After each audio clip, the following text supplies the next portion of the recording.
जैसा आपकी इच्छा। रोल करे भैया। रोल है सर कैबिनेट की बैठक। सबसे पहले तो आप सबका स्वागत है, अभिनंदन है कि आप इतनी देर रात भी यहाँ पर छोटे से निमंत्रण के ऊपर पधारे। आज कैबिनेट की बैठक थी, मंत्रिपरिषद की बैठक थी। माननीय मुख्यमंत्री अशोक जी गहलोत साहब ने बहुत सारे जनहित के फैसले आज कैबिनेट में किए हैं, लेकिन एक फैसला शिक्षा विभाग से संबंधित है, उसके बारे में मैं अपनी बात रखना चाहूंगा। ये जो राजस्थान अधीनस्थ सेवा नियम और राजस्थान शिक्षा सेवा नियम जो 70 और 71 में बने थे, उनमें काफी बदलाव किया गया है। 10-12 चेंजेस किए गए हैं, क्योंकि उनकी वजह से कई तरह की दिक्कतें आ रही थी और कई प्रमोशन नहीं हो रहे थे। कई परेशानियों के कारण से शिक्षा विभाग को मजबूती नहीं मिल पा रही थी, तो ये सारी चीजें की गई हैं। उसमें एक तो इन दोनों सेवा नियमों को एक कर दिया गया आज से। दूसरा, इसमें जो अतिरिक्त निदेशक और संयुक्त निदेशक पद की पदोन्नति थी, पहले इसमें 3 वर्ष पर जस्ट पहले वाले पद का एक्सपीरियंस होना था, जो नहीं मिलने के कारण से ये वर्षों से पद खाली रह जाते थे। अब उससे एक नीचे वाले ग्रेड का 3 साल का और उससे जस्ट पहले वाले का 1 साल का, यानी 4 साल का अगर अनुभव हो गया तो उसके बाद में उसकी पदोन्नति हो जाएगी। कहने का मतलब जो नेक्स्ट का 3 साल का था उसको 1 साल कर दिया गया और उससे पहले का 3 साल का कर दिया गया, जिससे इन पदों पर जेडी और इनके ऊपर एडी के ऊपर पदोन्नति हो सकती है। एक जिला शिक्षा अधिकारी के जो पद थे वो 50% सीधी भर्ती से नियमों में प्रावधान था 70-71 में, और 50% पदोन्नति से था। जबकि आज तक जब से सेवा नियम बने हैं, जिला शिक्षा अधिकारी के सीधी भर्ती कभी भी आयोजित नहीं हुई है। इसकी वजह से हर वर्ष सरकार को माननीय मुख्यमंत्री से, डीओपी से स्थिलन लेकर के और जिला शिक्षा अधिकारी की पदोन्नति उसके पदों पे करनी पड़ती थी, लेकिन उसमें बार बार लोग कोर्ट जाते थे। इस बार भी कुछ जो है अधिकारी प्रिंसिपल कोर्ट में चले गए, स्टे भी हो गया था, उसको वेकेट कराया। तो अब जिला शिक्षा अधिकारी के तमाम पदों के ऊपर पदोन्नति के आधार के ऊपर उनका पदोन्नति होगी, जिससे तमाम 323 जो पद रिक्त हैं वो पूरे के पूरे भर दिए जाएंगे और हर वर्ष एक भी पद रिक्त नहीं रहेगा, जिससे शिक्षा के ढांचे को मजबूती मिलेगी। दूसरा, एक प्रधानाचार्य सीनियर स्कूल का और प्रधानाध्यापक जो सेकेंडरी स्कूल का है, उसमें जो 66 और 33 67 और 33 का अनुपात था, उसके कारण से कई तरह की आपस में दोनों केडर के विवाद होते थे, उसको आज निपटा दिया गया है और उनका व्याख्याताओं का 80% और हेडमास्टर्स का 20% जो संशोधन करके उनके पद अनुपात बनाया गया है। और इसके साथ ही एक फैसला किया गया है कि प्रत्येक राजकीय उच्च माध्यमिक विद्यालय में प्रिंसिपल के साथ एक वाइस प्रिंसिपल की पोस्ट स्वीकृत की जाएगी और जो प्रधानाध्यापक है वो डाइंग कैडर हो जाएगा। और डाइंग कैडर होने के बाद में जितने प्रधानाध्यापक होंगे वो सारे के सारे क्रमोन्नत कर दिए जाएंगे, प्रमोट कर दिए जाएंगे। और जो माध्यमिक विद्यालय हमारा होगा उसमें भी प्रिंसिपल ही उसका संस्था प्रधान होगा। तो मैं समझता हूं इससे जो 13-14 हजार हमारी सीनियर स्कूल्स हैं और सेकेंडरी की स्कूलें हैं, उनमें सब में प्रिंसिपल की पोस्ट हो जाएगी और सीनियर स्कूलों में वाइस प्रिंसिपल की पोस्ट हो जाएगी और सभी को इसका लाभ मिलेगा। व्याख्याताओं को भी बहुत बड़ा लाभ मिलेगा और जो प्रधानाध्यापक हैं 10वीं स्कूल के, उनको तो सबको ही प्रमोशन के चांसेज मिल जाएंगे।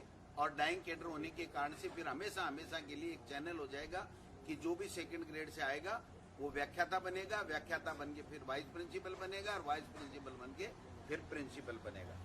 दूसरा, एक जो व्याख्याता शारीरिक शिक्षा का वित्त विभाग से पद तो स्वीकृत था, लेकिन इन नियमों में इनकेडर नहीं होने के कारण से, इन नियमों में इनकेडर नहीं होने के कारण से आज तक 25-30 साल में 40 साल में प्रमोशन नहीं हुआ। इसलिए ये संशोधन करके इसको इनकेडर कर दिया गया है। तो अब व्याख्याता शारीरिक शिक्षा का भी प्रमोशन, जो सेकंड ग्रेड के लोग हैं उनका व्याख्याता में प्रमोशन हो जाएगा पहली बार 70 साल में। इसी तरह पुस्तकालय अध्यक्ष ग्रेड प्रथम का भी 31 पद तो फाइनेंस से स्वीकृत हैं, लेकिन इस 40 साल में कभी भी उनको पदोन्नति नहीं मिली, क्योंकि ये पद नियमों में इनकेडर नहीं था, तो उसको नियमों में इनकेडर कर दिया गया। इसी प्रकार पुस्तकालय ग्रेड द्वितीय के पद सीधी भर्ती के पदोन्नति पे रोक लगा दी गई थी। उसमें प्रावधान तो कर दिया नियमों में, लेकिन उसमें ये एक लाइन लिख दी कि ये आगे भर्ती नहीं की जाएगी, तो उसकी वजह से ये भर्ती जो है नहीं हो रही थी, इसको भी कर दिया गया। एक महत्वपूर्ण निर्णय और लिया गया है कि जो पंचायत राज में शिक्षक नई भर्ती होती है और माध्यमिक शिक्षा में पंचायत राज से ही 3rd ग्रेड के टीचर जाते हैं, नई भर्ती उसकी कोई नहीं होती है। तो 3 साल की शर्त थी उसमें पहले 6D के अंतर कि 3 साल की पंचायत राज में आपकी सेवा होने पे ही कोई टीचर है वो माध्यमिक शिक्षा में जा सकता था। अब पंचायत राज का कार्मिक कभी भी माध्यमिक शिक्षा विभाग में या शिक्षा विभाग में जो शहर में एलिमेंट्री का जो विभाग है, एलिमेंट्री के स्कूल है, उसमें भी जा सकता है। तो जिससे माध्यमिक शिक्षा को 10वीं और 12वीं की स्कूल और शहर के जो तमाम स्कूल हैं जो शिक्षा विभाग के अधीन आती हैं 1 से लेकर के 12 तक के, उनमें टीचर्स बराबर मिलेंगे, वो मिल जाएंगे, ये भी कर दिया गया है। एक हमने ये किया है कि जो व्याख्याता पहले होता था वो किसी में भी ग्रेजुएशन करो, लेकिन अगर पोस्ट ग्रेजुएशन जिस विषय से करता था उसका व्याख्याता बन जाता था।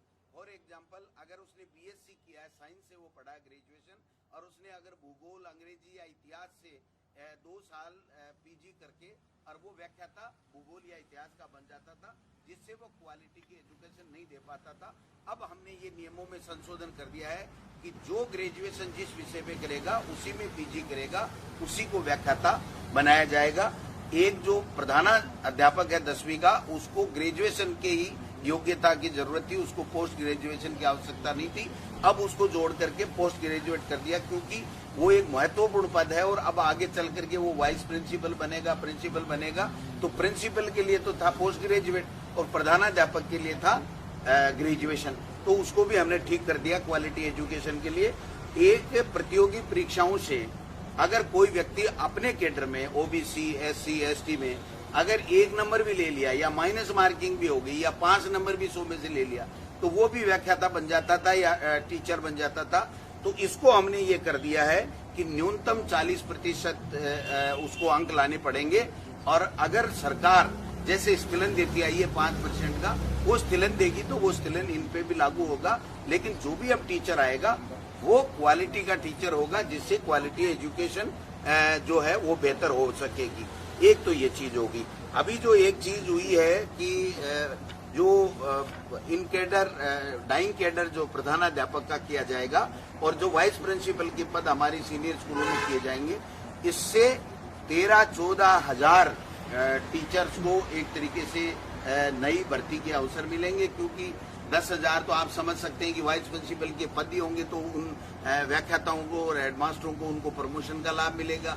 और जो सेकेंडरी स्कूल है उसमें प्रिंसिपल की पोस्ट हो जाएगी हेडमास्टर के बजाय, तो उसकी क्वालिटी एजुकेशन भी बढ़ेगी और इतने पद भी बढ़ेंगे। तो कहने का तात्पर्य ये है कि ऐसे ऐसे फैसले आज शिक्षा विभाग के नोट के ऊपर माननीय मुख्यमंत्री जी ने, हमारी कैबिनेट ने लिए हैं, जिससे एक मील का पत्थर आज के फैसले साबित होंगे एजुकेशन को आगे बढ़ाने में राजस्थान में और क्वालिटी एजुकेशन में। और नए लोगों को जो हमारे टीचर्स हैं, व्याख्याता हैं, हेडमास्टर हैं, 2nd ग्रेड के हैं, उनको ज्यादा से ज्यादा प्रमोशन के अवसर प्राप्त होंगे। ये इस प्रकार से सभी शिक्षक संगठनों से इसमें हमारे द्वारा बात की गई है और तमाम ये जो फैसले आज हैं वो मुख्यमंत्री जी ने कैबिनेट में पारित किए हैं। इनको बताने के लिए मैंने आपको कष्ट दिया है। आप पधारे, आपका बहुत बहुत धन्यवाद।